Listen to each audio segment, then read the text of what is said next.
Python comes with a lot built in, but thousands of extra tools are just one command away. In this video you will learn how to install and use third-party packages with pip.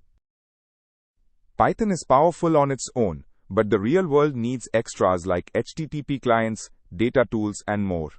Pip connects you to PyPI, a massive online library of free packages anyone can install. Just like downloading an app on your phone, you tell pip the name of the package you want, and it handles everything. No manual downloading, no copying files. Open your terminal and type pip install requests.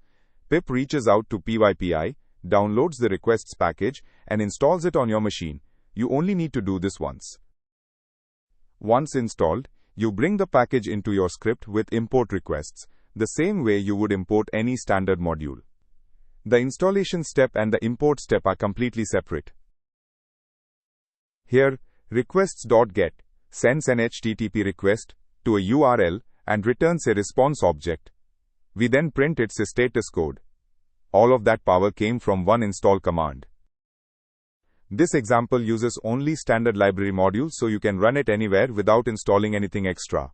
It fetches a to-do item from the web, passes the JSON, and prints the title and completed status. Before pip, developers had to hunt down packages manually and copy files by hand. Pip removes all of that friction and also lets you record exactly which packages your project depends on. A requirements.txt file lists every package your project needs, one per line. A teammate can install everything at once by running pip install with a -r flag followed by requirements.txt. Pip is your gateway to thousands of ready-made Python tools. Install once, import anywhere, and use a requirements.txt so your whole team stays in sync.